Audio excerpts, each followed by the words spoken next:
Hi everyone, welcome to JR tutorials. I am your friend Rahul Jaiswal. तो दोस्तों, कैसे हो आप सभी लोग? उम्मीद करता हूँ आप सभी लोग अच्छे होंगे और आपकी स्टडीज उससे भी बेहतर तरीके से चल रही होगी, है कि नहीं दोस्तों? तो चलिए इस बेहतरीन से वीडियो की शुरुआत हम करते हैं। जैसा कि आप जानते हैं कि हमने एक न्यू बैच फ्रेश तरीके से स्टार्ट किया हुआ है आप सभी स्टैंडर्ड के बच्चों के लिए। और आप लोगों को मैं बता दूं कि ऑलरेडी सब चीज़ तो पहले से ही हमने पढ़ा रखा है, यानी आप जो भी सब्जेक्ट पढ़ना चाहते हो, चाहे साइंस हो, मैथ्स हो, एसएसटी हो, वो सभी चीज़ के सारे चैप्टर्स के lecture by lecture videos already हमारे इस चैनल के ऊपर प्रेजेंट है। तो आप उसको देख के पढ़ाई करते रहो। बाकी जो न्यू बैच के न्यू वीडियोस आते रह रहे हैं उसको भी आप देखो और अच्छी तरीके से मन लगा के पढ़ाई करते रहो। बस एक रिक्वेस्ट है कि ये नया वीडियो जो हम बना रहे हैं फ्रेश तरीके से बना रहे हैं, बहुत ज़्यादा एफर्ट लग रहा है, खर्चा हमने किया है डिजिटल बोर्ड लेके दोबारा से। तो ये जो मेहनत है ना हमारी, प्लीज अपने दोस्तों को जब आप शेयर करोगे तो प्लीज एक बार बता देना कि ये जो मेहनत आपके राहुल सर इतना कर रहे हैं ना, ये बहुत ज्यादा इंपॉर्टेंट है। कि यार मैं चाहता हूं कि यार आप लोग के लिए और हम बेहतर क्वालिटी लाएं, आगे जाके और भी आपके लिए मेहनत करना चाहते हैं। तो प्लीज हमें सपोर्ट देना और आगे भी सपोर्ट ऐसे ही बनाए रखना, ठीक है?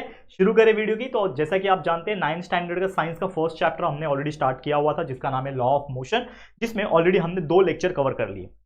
आज हमारा होने वाला है लेक्चर नंबर 3, जिसमें हम बहुत सारी इंपॉर्टेंट चीज डिस्कस करेंगे। तो आपको एक क्विक रिकैप बताना चाहता हूं। लेक्चर नंबर 1 में हमने देखा कि भाई मोशन क्या होता है, फिर हमने देखा डिस्टेंस क्या होता है, डिस्प्लेसमेंट क्या होता है, स्पीड क्या होती है, वेलोसिटी क्या होती है, उसकी इफेक्ट क्या होती है वेलोसिटी की, ये सभी चीज हमने डिस्कस किया था। फिर अगले लेक्चर्स में, लेक्चर नंबर 2 में हमने बात किया किस प्रकार से जो भी इंपॉर्टेंट डिस्टेंस जो हमने पढ़ा, चाहे डिस्प्लेसमेंट पढ़ा, उसके बेस पे जो चीजें डिराइव होके आई, वेलोसिटी स्पीड के बेस पे जो डिराइव होके आई, जैसे acceleration, positive, negative, zero acceleration, और उसके बेस पे कई अनगिनत हमने चीजें बताई, आपको न्यूमेरिकल्स भी सॉल्व कराए। तो उम्मीद करता हूं आपने पिछले दोनों लेक्चर देख लिए होंगे। अगर हम तक नहीं देखे तो प्लीज स्टार्ट कर लेना, देख लेना।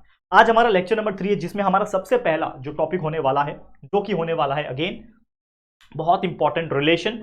तो आपको याद होगा, अगर मैं आपको फिर भी एक क्विक रिकैप बताना चाहता हूं, तो ये हमने डिस्कस किया था, अगर आपको याद होगा, कि velocity time distance time graph क्या होता है। उसके बाद हमने देखा था दोस्तों distance time graph uniform motion के लिए भी, नॉन यूनिफॉर्म मोशन के लिए भी हमने देख लिया था। फिर हमने वेलोसिटी टाइम ग्राफ देख लिया था, और उसके बाद हमने आपको इक्वेशन ऑफ मोशन के बारे में थोड़ा सा हिंट दिया था कि इक्वेशन ऑफ मोशन क्या होता है। तो यही यहां से ही हमारा टॉपिक दोबारा शुरू होने जा रहा है कि जो इक्वेशन ऑफ मोशन है, या फिर इसको मैं काइनेमेटिकल इक्वेशन बोल लूं, जनरल तौर पे 3 काइनेमेटिकल इक्वेशन होते हैं। वो 3 क्या है? एक होता है एक तरीके से ये क्या है, ये स्टेटमेंट क्या है, ये एक फॉर्मूला है। पहला formula v is equal to you plus at, जिसको बोला जाता है relation between velocity and time, जिसमें आपकी वेलोसिटी और टाइम के बीच में रिलेशन दी हुई होती है। सेकंड है s is equal to ut plus half at square, जो कि होता है relation between displacement and time. और एक और होता है जो कि होता है v square is equal to you square plus 2as, जो कि होता है relation between displacement and velocity. तो ये 3 इक्वेशन ऑफ मोशन है। तो मैंने आपको ये लास्ट लेक्चर में ही बताया था कि ये होते हैं इक्वेशन ऑफ मोशन के 3 फॉर्मूले। लेकिन मैंने लास्ट लेक्चर के एंड में आपको ये भी बताया था कि ये जो इक्वेशन ऑफ मोशन है, इसको एक डेरिवेशन के थ्रू डिराइव किया जाता है, यानी ये फॉर्मूला ऑटोमेटिकली तो आया नहीं होगा, कुछ तरीके से आया होगा। तो ये जो फॉर्मूला है, ये कैसे बनेंगे, क्या है इसका डेरिवेशन, ये सभी चीज आज के इस वीडियो में देखेंगे। तो ये तीनों फॉर्मूले को मैं साबित करूंगा, ये बना के दिखाऊंगा कि ये फॉर्मूला बनता कैसे है। और ये फॉर्मूला अगर आप याद कर लोगे बहुत सारे न्यूमेरिकल्स में और आगे आने वाले चीजों में आपको बहुत हेल्प करेगा। तो चलिए शुरू करते हैं हम लोग। सबसे पहले बात करेंगे हम लोग फर्स्ट इक्वेशन, जो कि है equation describing the relation between the velocity and time. क्या था वो इक्वेशन? वेलोसिटी और टाइम की बात हो रही है यहाँ पे। तो वेलोसिटी और टाइम मतलब हम लोग ये वाला इक्वेशन को बनाएंगे, v is equal to you plus at को। तो चलो सॉल्व करेंगे हम लोग। तो v is equal to you plus at हमें बनाना है, हमारे दिमाग में है v is equal to you plus at बनाने के लिए। अब ये हमारा क्या है? एक डायग्राम है, जो कि है वेलोसिटी टाइम ग्राफ, जो कि हमने स्टार्टिंग में ही पढ़ा था। वेलोसिटी टाइम ग्राफ अगर मैं आपको फिर भी क्विक रिकैप के थ्रू याद दिला दूं, इसको हम लोग ने बोला था वेलोसिटी टाइम ग्राफ, याद है? ये वेलोसिटी टाइम ग्राफ हमने पढ़ा था।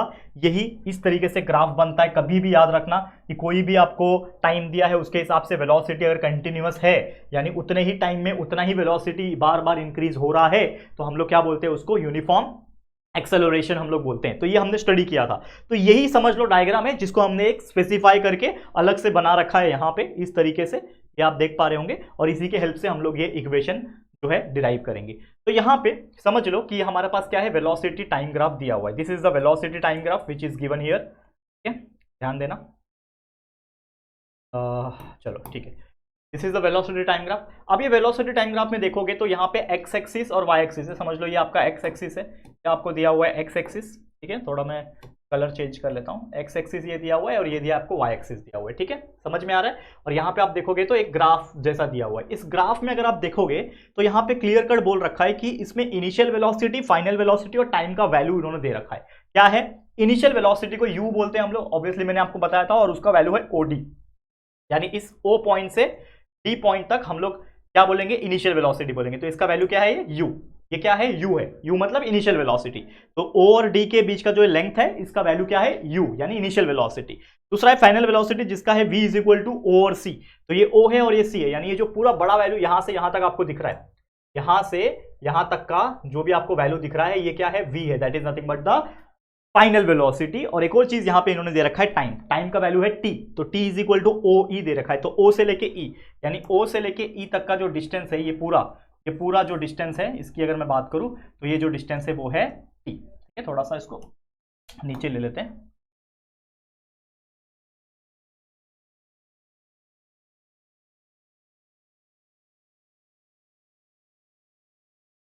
पूरा डिस्टेंस को हम लोग क्या बोलेंगे? t। समझ में आ रहा है? दिख भी रहा होगा आप लोग को। तो ये पूरा यहां से लेके यहां तक का डिस्टेंस है t, यहां से लेके यहां तक का डिस्टेंस है v, और ये इतना जो डिस्टेंस है वो है u। ये आपको क्लियर हो गया? ठीक है, ये आप लोग को दिया हुआ है, यानी ये वेलोसिटी टाइम ग्राफ के हिसाब से चीजें जो है वो दी हुई है। ठीक है, कोई दिक्कत यहां पे नहीं। ओके, अब मुझे एक चीज पता है, पहले मैं इसको पार्टीशन मार देता हूं, एक सेकंड रुक जाओ बच्चा आप लोग यहां पे। अब यहां पे थोड़ा सा ध्यान देना, ठीक है, अब यहां पे ध्यान देना।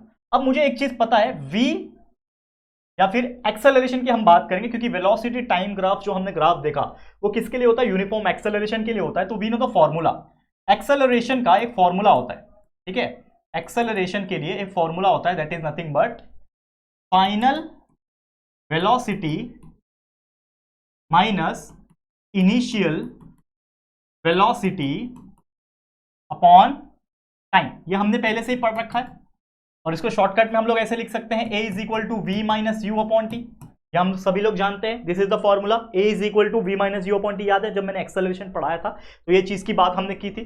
तो a is equal to we minus V, अब V minus V upon U upon T. अब जो चीज हमें पता है वो हम लिखेंगे। अब एक्सेलरेशन a, इसका वैल्यू तो मैं जानता नहीं हूं, लेकिन ये v का जो वैल्यू है OC है, v का जो वैल्यू है, कहां गया v? ये पूरा v है, ये पूरा क्या है? v का वैल्यू जो है OC है, ये मैं जानता हूं, तो OC लिख सकता हूं v के जगह पे, माइनस ये जो u दिख रहा है, u इनिशियल वेलोसिटी, इसका वैल्यू है OD, तो इसका वैल्यू भी जानता हूं मैं OD, और upon time period t as it is रहेगा। ठीक है, ये चीज समझ में आ गया आपको?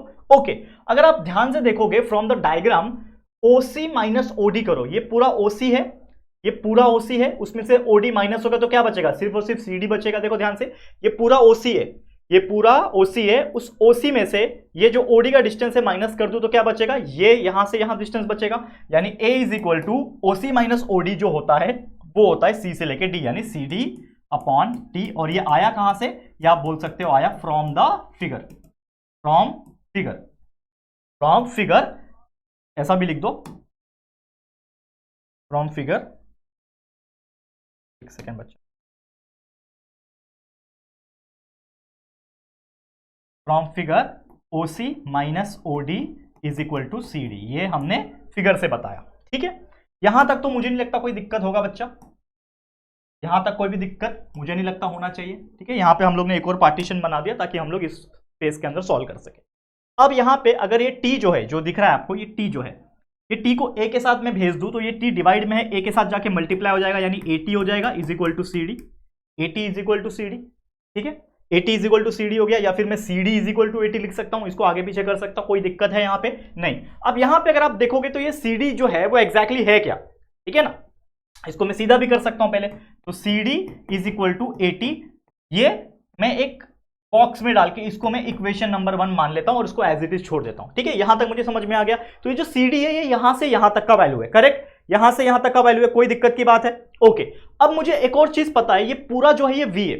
ठीक है, फ्रॉम फिगर अगेन मैं अगर मैं बात करूं, यहां पे ध्यान देना बच्चा, अगेन मैं बात करूं फ्रॉम, एक सेकेंड, फ्रॉम फिगर या फिर ग्राफ जो भी बोलते हैं हम लोग, फ्रॉम फिगर एक और चीज मैं बोल सकता हूं, ये पूरा का पूरा जो V है ये क्या है? पूरा का पूरा V क्या है? OD plus CD। ये पूरा का पूरा जो V है, ये पूरा जो वैल्यू है ये क्या है? OD प्लस CD, ठीक है, OD प्लस CD है, बराबर। और ये कैसे आया, क्योंकि हमें पता है कि ये जो BE है वो AB प्लस AE है। तो हम लोग बोल सकते हैं एक चीज यहां पे, इसके पहले हम लोग ये बोल सकते हैं कि हमें पता है कि ये जो पूरा E से लेके B है, यानी BE जो है वो क्या है, ये BE मतलब क्या है, AB plus AE, AB plus AE। और उसी के अनुसार हमें ये पता चला कि ये जो पूरा V होगा वो CD प्लस OD होगा या फिर OD प्लस CD होगा। बात एक ही है, समझ में आ रहा है, क्या बताने की कोशिश कर रहा हूं। अब मुझे एक चीज का मतलब पता है, CD का जो वैल्यू है वो है 80। अगर आप ध्यान दोगे, CD का जो वैल्यू है वो क्या है, 80। तो इस CD के जगह पे मैं 80 लिख सकता हूं। ये OD जो है, ये OD का वैल्यू क्या है, U।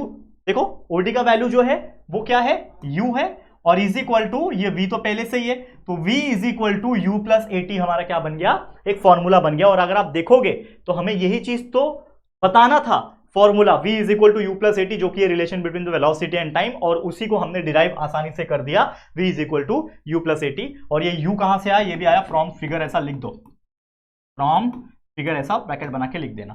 तो ये हम लोग बोल सकते हैं कि this is the first equation of motion. इसी को हम लोग क्या बोलते हैं, फर्स्ट इक्वेशन ऑफ मोशन। और simply we can say it as the relationship between the velocity and time. Velocity और टाइम के बीच का क्या है, ये रिलेशन है। खत्म, कितना इजी था। तो इस तरीके से हमने पहला फॉर्मूला जो इक्वेशन ऑफ मोशन है उसको डिराइव कर लिया। देख लो कितना इजी था, इससे इजी क्या ही हो सकता है, बताओ अभी आप लोग, समझ में आ रहा है, क्लियर है, ओके। चलो आगे बढ़ जाते हैं हम लोग, अगले टॉपिक पे चलते हैं। अगला था हमारा सेकंड वाला इक्वेशन, जो कि था S is equal to ut plus half AT square. उसको डिराइव करेंगे, जो कि है equation describing the relation between displacement and time, यानी डिस्प्लेसमेंट और टाइम के बीच का रिलेशन। ठीक है, बहुत ईजी है। अब कैसे इसको करेंगे, तो उसके लिए अगेन जो हमारा पहले वाला डायग्राम है, ये वाला डायग्राम को वापस से उठा के यहां पे मैं बना रहा हूं, देखो। ठीक है, अब इसमें फर्क क्या है, ये पूरा ग्राफ जो है मैंने नहीं बनाया, बस मैंने उसका शेप ले लिया। जो ये शेप आपको देखने मिल रहा है इसके अंदर, ये पूरा शेप देखने मिल रहा है, ये ग्राफ को मैंने हटा दिया, सिर्फ ये लिया है। देखो क्या लिया है, DOEAB, DOEAB लिया है, और उसको फिर से बना दिया यहां पे DOEA, वही ग्राफ से मैंने ले लिया। अब यहां पे अगर आप देखोगे इस फिगर को, अगर मैं नाम दूं तो ये क्या कहलाएगा, एक क्वाड्रेंगल कहलाएगा। क्वाड्रिलेटरल बोल लो, क्वाड्रेंगल बोल लो, तो जो भी बोल लो, तो ये क्वाड्रेंगल DOEB जो है, ठीक है, ये क्वाड्रेंगल DOEB या फिर DOEAB बोल लो, जो भी बोलना है आपको, जैसा आपको अच्छा लगे। ये क्या है, इसके अंदर, ये पूरे शेप के अंदर दो फिगर छुपे हुए हैं। एक है आपका ट्रायंगल, ऊपर की तरफ जो दिख रहा है, और नीचे की तरफ दिख रहा है रेक्टेंगल, यानी इसमें दो फिगर है। तो अगर मैं पूरे के पूरे इस क्या बोलते हैं, क्वाड्रेंगल का एरिया निकालना चाहता हूं, तो एरिया ऑफ क्वाड्रेंगल DOEB क्या होगा, एरिया ऑफ ये ट्रायंगल जो है ऊपर DAB, इसका, और प्लस मुझे करना पड़ेगा एरिया ऑफ ये रेक्टेंगल DOEA। समझ में आ रहा है, बचपन में हम लोग एक खेल खेलते थे, खेल यानी मैथ्स में ही था वो चीज, कि आपको ऐसा कॉम्प्लेक्स शेप दिया रहता था, याद होगा आपको, ऐसा कुछ कॉम्प्लेक्स शेप दिया रहता था, और आपको बोला जाता था फाइंड आउट द एरिया। तो हम लोग क्या करते थे, इस पूरे रेक्टेंगल का एरिया निकालते थे, ठीक है, फिर इसका एरिया निकालते थे और इसका एरिया निकालते थे, और सभी को प्लस कर देते थे, तो एरिया मिल जाता था। तो उसी प्रकार का चीजें कर रहे हैं, और कुछ नहीं है बच्चा। ठीक है, समझ में आ रहा है क्या बताने की कोशिश कर रहा हूं। तो यहां पे अगर मुझे इस पूरे फिगर का एरिया निकालना है, तो मुझे इस ट्रायंगल का एरिया और इस रेक्टेंगल का एरिया को प्लस करना पड़ेगा। ठीक है, तो कैसे करेंगे, अब एरिया ऑफ ट्रायंगल कैसे निकलता है, we know the formula for area of triangle, that is half into base into height. Area of triangle का फॉर्मूला क्या होता है, half into base into height. तो इसका बेस क्या है, DA, ये DA इसका बेस है। ठीक है, half into DA into height. Height क्या है इस चीज का, इस ट्रायंगल का हाइट क्या है, ये AB। ठीक है, ये हो गया, plus area of triangle DOEA, यानी इस रेक्टेंगल का एरिया। तो रेक्टेंगल का एरिया होता है लेंथ इंटू ब्रेथ, तो लेंथ ले लो, ये ले लेता हूं मैं, लेंथ DA ले लेता हूं। ठीक है, लेंथ DA ले लिया, मल्टीप्लाई बाय ब्रेथ, ब्रेथ में कुछ भी ले सकता हूं, DO ले लो, AE ले लो, कोई बात नहीं, DO ले लेता हूं। OD बोल लो, DO बोल लो, एक ही बात है, OD बोलता हूं इसको मैं। ठीक है, अब इसके अंदर वैल्यूज पुट ऑन करेंगे, क्योंकि हमें वैल्यूज तो पता है, पिछले वाले से सेम ही है ना, डायग्राम तो सेम कनेक्टेड है, यही डायग्राम यूज होगा। तो हमें पता है इस पूरे का वैल्यू T था, इतने का वैल्यू U था, और इस पूरे का वैल्यू V था, ये हम लोग जानते हैं बहुत अच्छी तरीके से। तो वही चीज यहां पे यूटिलाइज कर रहे हैं हम लोग। क्या यूटिलाइज कर रहे हैं, ध्यान देना, कि इस पूरे का वैल्यू क्या है, हम जानते हैं T, इसका वैल्यू क्या है U, इस पूरे का वैल्यू क्या है V, बराबर। इस साइड जो था इस साइड जो था वो सेम ही रहेगा, पूरे का वैल्यू v है। तो हमें जो चीज चाहिए वो यहाँ पे डाल सकते हैं हम लोग, हाफ पहले से ही है, मल्टीप्लाई बाय डी ए का वैल्यू क्या है, देखो डी ए किधर दिख रहा है, ये डी से लेके ए, यानी डी से लेके ए, इस ओ से लेके ई का वैल्यू टी है, तो डी से लेके ए का वैल्यू भी टी ही होगा, तो ये हम लोग भी यहाँ पे टी लिखेंगे।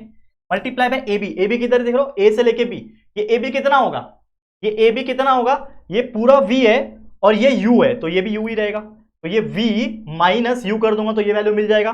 तो ए बी क्या है, v माइनस यू। समझ में आया क्या कर रहा हूं, डायग्राम से ही चीजें निकाल रहा हूं।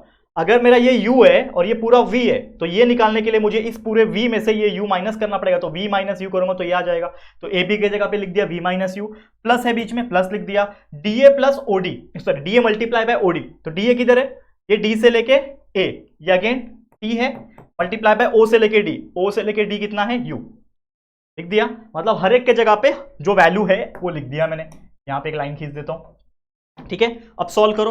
अब यहां पे अगर आप देखोगे तो ये जो क्वाड्रिलेटरल जो मैंने लिया हुआ है DOEB, इसका मैं एक नाम ले लेता हूं, तो लेट, इसको मैं थोड़ा सा नीचे ले लूं, मैं थोड़ा नीचे ले लूं, और यहां पे पहले ही एक लेट करके चीजों को मैं मान लेता हूं कि let S is equal to, हम लोग ऐसा मान लेंगे कि let S is equal to area of quadrangle, जो भी इसका हमने नाम रखा है DOEAB, मतलब इस चीज के एरिया का हमने नाम S रख दिया, तो ऑटोमेटिकली इसके जगह पे हम लोग क्या लिख सकते हैं, S लिख सकते हैं। तो ये हो गया S is equal to half this and ये वैल्यू हमें मिल गया। यहां तक कोई दिक्कत है, यहां तक कोई भी दिक्कत नहीं होनी चाहिए, ठीक है। समझ में आ रहा है कि नहीं आ रहा है बच्चा, ठीक है। अब यहां पे ध्यान दो, अब पिछले इसमें देखेंगे तो हमें पता है कि ये जो वैल्यू है हमारा कौन सा, देखो ये वाला CD का जो वैल्यू है वो 80 है। CD का जो वैल्यू है, देखो ये C से लेके D तक का जो वैल्यू है वो क्या है, 80 है। C से लेके D तक का वैल्यू जो है वो 80 है, तो ये A से लेके B तक का जो वैल्यू है वो मैं 80 ले सकता हूं, ठीक है। A से लेके B का, AB का जो वैल्यू है वो मैं क्या ले सकता हूं, 80 ले सकता हूं। तो इस V माइनस यू के जगह पे मैं 80 लिख सकता हूं क्या यहां पे, that is S is equal to half multiply by T multiply by इस V माइनस यू के जगह पे मैं 80 लिख सकता हूं, डायरेक्ट भी लिख सकता हूं क्योंकि हमें फॉर्मूला पता है। देखो अगर ये u इधर जाएगा तो V minus u is equal to 80 हो जाएगा, तो ऐसा भी ले सकता हूं मैं, कोई दिक्कत कोई परेशानी नहीं। तो इस V माइनस यू के जगह पे मैं 80 लिख सकता हूं, तो मैंने लिख दिया 80, ठीक है, प्लस ये T मल्टीप्लाई बाय u क्या होगा, UT होगा, u मल्टीप्लाई बाय T। अब ये आया कहां से, इसको लिख दो from first equation of motion. First equation of motion की हेल्प से हमने ये पता लगाया या फिर ये बताया कि ये जो v माइनस यू का जो वैल्यू है वो 80 है, तो लिख दिया हमने फर्स्ट इक्वेशन ऑफ मोशन की हेल्प से। ओके, अब इसको सॉल्व करो। S is equal to half T multiply by A multiply by T, तो ये A तो है ही, और ये T मल्टीप्लाई बाय T हो जाएगा T square plus U multiply by T। अब इसको सीधा कर लेता हूं, S is equal to U, T को आगे लिख दिया, बीच में plus half A T square, और इसको मैं अगर मैं बॉक्स बना दूं और थोड़ा सा 2 कदम पीछे चलूं तो यही चीज हमें प्रूफ करना था, S is equal to half UT plus half AT square, जो कि है relation between the displacement and time, और उस चीज को हमने बिल्कुल आसानी से यहां पे आपको सॉल्व करके दिखा दिया। तो इसी चीज को हम लोग क्या बोलते हैं, this is the second equation of motion. Second equation of motion, इसी को हम लोग क्या बोलते हैं, सेकेंड इक्वेशन ऑफ मोशन बोलते हैं, या फिर the relationship between the displacement and, ठीक है। कितना इजी है, इस तरीके से आपको क्वेश्चंस, देखो एग्जाम में ना के बराबर चांसेस है कि डेरिवेशन पूछे, लेकिन ये जो फॉर्मूले है ना, ये इसके ऊपर न्यूमेरिकल्स और इसके ऊपर क्वेश्चंस बहुत पूछते हैं, ठीक है। अब हम चलते हैं हमारे आखिरी पड़ाव, जो कि है थर्ड इक्वेशन। थर्ड क्या था, याद है, पहला था v is equal to you plus AT, proof कर दिया। सेकंड था S is equal to UT plus half AT square, proof कर दिया। तीसरा था v square is equal to you square plus 2AS। अब इसको प्रूफ करना है तो कैसे करोगे, तो अब हमने क्या लिया, जो मेन डायग्राम था ना, मेन डायग्राम को जो ले लिया, जो बीच में से डॉटेड लाइन था उसको हटा दिया। अब ये एक फिगर दिख रहा है आपको, ये कौन सा फिगर है बताओ, ज्योमेट्री का कौन सा फिगर है, ना तो ये रेक्टेंगल है ना तो ये स्क्वायर है, ठीक है। ये है क्या, ये है बच्चा ट्रेपेजियम। अगर आपने मैथ्स पढ़ा है, बहुत अच्छी तरीके से समझा हुआ है, तो ये है ट्रेपेजियम। ट्रेपेजियम का शेप क्या होता है, ट्रेपेजियम में हमेशा याद रखना 2 साइड पैरेलल होते हैं, हमेशा दो साइड पैरेलल होते हैं और एक साइड ऐसा वेज बनाता है, यानी एंगल जैसा बनाता है। तो ये साइड पैरेलल और ये साइड बिल्कुल अलग अलग रहेंगे, तो इसको बोलते हैं ट्रेपेजियम। ये शेप को हम लोग क्या बोलते हैं? ट्रेपेजियम। तो ये क्या है आपके लिए? ट्रेपेजियम है, जो हमने सेम वहां से लिया है। तो हम लोग ले लेते हैं let S is equal to area of trapezium. हमने मान लिया कि S जो है एरिया ऑफ ट्रेपेजियम है, जो कि है DOEB। ये हमने इसको ट्रेपेजियम मान लिया, ठीक है। अब मुझे पता है कि ये मेरा S जो है, मतलब एरिया ऑफ जो ट्रेपेजियम है DOEB जो है, इसका फॉर्मूला क्या बनेगा मुझे बताओ। सबको याद है फॉर्मूला ऑफ ट्रेपेजियम? जैसे रेक्टेंगल का एरिया होता है लेंथ इनटू ब्रेड, स्क्वायर का होता है साइड स्क्वायर, ट्राइंगल का हमने पढ़ा half into base into height. वैसे ये जो ट्रेपेजियम है ऐसे शेप का एक डायरेक्ट फॉर्मूला होता है एरिया का। एरिया का जो डायरेक्ट फॉर्मूला है वो है half into sum of parallel side. देखो, half into sum of parallel side into height. ये एक फॉर्मूला है, इसको आप बाय हार्ट कर लो, रट्टा मार लो, जो भी कर सकते हो कर लो, ठीक है। अब देखो यहां पे ध्यान से, तो फॉर्मूला क्या है इसका, जो कि है S, ये S है ना, तो S is equal to half into sum of parallel side. Sum of parallel side मतलब जो साइड पैरेलल है उनको प्लस करना है। तो ये एक साइड पैरेलल है और ये एक साइड पैरेलल, मतलब OD और BE। तो OD प्लस BE, इन दोनों को प्लस करना है, मल्टीप्लाई बाय उसका हाइट। तो इस पर्टिकुलर चीज का हाइट क्या है अगर आप देखोगे, दोनों पैरेलल लाइन के बीच का डिस्टेंस, उसको हाइट बोलते हैं। तो ये उसके लिए हाइट है। हाइट ये नहीं रहेगा, हमेशा याद रखना, जो पैरेलल साइड होते हैं उसके बीच का जो डिस्टेंस होता है वो हाइट बनता है ट्रेपेजियम में। तो पैरेलल साइड ये है, ये नहीं है, ये पैरेलल साइड है, तो इनके बीच का जो डिस्टेंस रहेगा वो हाइट है, दैट इज O से लेके E का डिस्टेंस। समझा यहां तक? यहां तक क्लियर हो गया बच्चा? कोई भी दिक्कत मुझे नहीं लगता आपको हुई होगी, ठीक है। ओके, अब थोड़ा सा पीछे चलते हैं। यहां पे अगर आप देखोगे ये जो OD का जो डिस्टेंस है, ठीक है, ये OD का जो डिस्टेंस है और ये पूरा अगर आप देखोगे BE, इनमें है क्या? अगर आप देखो ध्यान से, इस चीज को आप समझो दोस्तों, अगर आप देखोगे तो इनमें कुछ ना कुछ आपको डिफरेंस या फिर कुछ ना कुछ सिमिलैरिटीज नजर आएगी आप लोग को, ठीक है। देखो ध्यान से, OD का मतलब क्या था उस फिगर के हिसाब से, OD का मतलब था U, B का मतलब था V। फिर से देख लो, कोई दिक्कत नहीं होगा। ये OD U है, ये पूरा BE क्या है? V है, ये पूरा BE V है ना, ठीक है। तो हमने बस वही किया, जो चीज है वो लिख दो, मल्टीप्लाई बाय OE। OE क्या था? देखो ये O था ना, O से लेके E, तो ये डिस्टेंस क्या था हमारे लिए? T था, ठीक है। तो half multiply by U plus V multiply by T, ठीक है। अब इसको मैं मान लेता हूं, चलो इक्वेशन नंबर 1 मैंने मान लिया। अब यहां पे देखना, S is equal to half multiply by U plus V multiply by T। अब मुझे एक और फॉर्मूला पता है, acceleration is equal to V minus U upon T, ठीक है। एक्सेलरेशन क्या होता है? That is A is equal to V minus U upon T। ये समझ में आ रहा है कि नहीं आ रहा है? ओके, आ रहा है कि नहीं आ रहा है बच्चा? अब यहां पे अगर आप देखो, अगर मैं T को ऊपर लेके जाऊं, V minus U upon A कर दूं, तो इसमें मैंने किया क्या है? Basically just changing the position of A and T, यानी जो एक्सेलरेशन था उसको नीचे भेजा, जो टाइम नीचे था उसको ऊपर भेज दिया। तो टाइम ऊपर चला गया, तो T is equal to V minus U अपने जगह पे था, A नीचे आ गया। तो ये क्या हो जाएगा? Time period is equal to V minus U upon A। यहां पे समझ में आ गया? क्लियर? अब मैं क्या करता हूं, इस चीज को इस T में पुट कर देता हूं। तो पुट इन इक्वेशन नंबर 1, मतलब मैंने क्या किया, ये जो T is equal to V minus U upon A है, इसको चलो इक्वेशन नंबर 2 मान लो आप। अब इसको पूरा उठा के, ये T का वैल्यू जो V minus U upon A है, इसको उठा के इसमें डाल दूंगा, पुट इन इक्वेशन 1।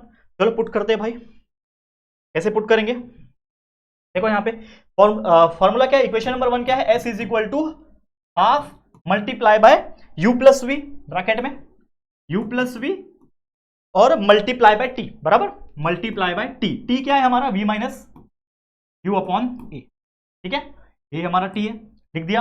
अब इसको सॉल्व कर लो, तो S इज इक्वल टू, ये हाफ को मैं ऐसे ही रखता हूं अलग, ये U प्लस V है, ठीक है, ये U प्लस V है, और ये जो है ये है V माइनस U, या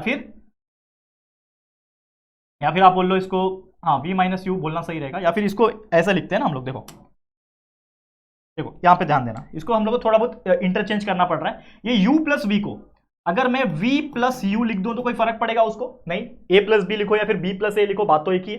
तो मैंने u प्लस वी को v प्लस यू लिख दिया। अब क्यों लिखा बताता हूं, क्योंकि देखो ये v माइनस यू है, तो यहां पे v माइनस यू है, और ये पूरे के नीचे डिवाइड में क्या है, a है अकेला, क्योंकि भाई इसके नीचे भी कुछ नहीं है, तो ये तो मल्टीप्लाई हो रहा है, तो नीचे अकेला कॉमन में डिवीजन में a आ जाएगा। अब यहां पे आप देख रहे हो v plus U v minus U, तो एक मैथ्स में फॉर्मूला पढ़ा होगा आपने 7वीं 8वीं में कि a plus B multiply by a minus B is nothing but a square minus B square. तो यहां पे भी v plus U v minus U, तो ये s is equal to half वैसे का वैसे ही रहेगा, और ऊपर क्या हो जाएगा v plus U v minus you बन के v square minus U square बन जाएगा, और अपॉन a वैसे का वैसे, और ये क्यों आया, because of the formula that is a plus B multiply by a minus B is equal to a square plus B square का फॉर्मूला। ठीक है, sorry a square minus B square का फॉर्मूला, प्लस लिख दिया गलती से, कोई बात नहीं, होता है, equal to a square minus B formula. यहां तक क्लियर हो गया बच्चा। देखो s is equal to half वैसे का वैसे, या फिर हाफ, इसको और एक अच्छे से स्टेप कर सकते हैं। देखो और एक स्टेप, कुछ नहीं, उसी में कर रहा हूं। s इज इक्वल टू, ये 2 भी नीचे ही है ना, ये 2 भी देखा जाए तो नीचे ही है ऐसा। ठीक है, अगर आप इसको अच्छे से देखोगे तो ये 1/2 ऐसा है एक्चुअली, तो ये 2 के साथ आएगा ना, तो ये ऊपर क्या बचेगा, v plus U v minus you क्या था हमारे लिए, v square minus U square था, और नीचे 2 मल्टीप्लाई है a क्या हो जाएगा, 2a हो जाएगा। समझ में आ रहा है क्या किया हमने, बस कुछ नहीं है, ये हाफ तो इसके साथ नीचे ही है ना 2, ये जो 1/2 का 2 है, ये 2 नीचे ही है ना, डिनोमिनेटर में ही है ना, तो 2a के साथ मल्टीप्लाई हो जाएगा। ठीक है, तो ये हो गया। अब इसको मैं क्या करता हूं, 2a को s के साथ भेज देता हूं, तो 2 multiply by a multiply by s हो जाएगा, और इधर बचेगा अकेला v square minus U square. ठीक है, हमें क्या चाहिए, v square is equal to you square plus 2as, तो मैं क्या करूंगा, ये माइनस यू स्क्वायर को 2as के पास भेज दूंगा, तो ये हो जाएगा you square minus U square, इधर आएगा तो प्लस यू स्क्वायर हो गया, और ये 2as तो उसके साथ प्लस में ही रहेगा, और इधर अकेला बच गया v स्क्वायर।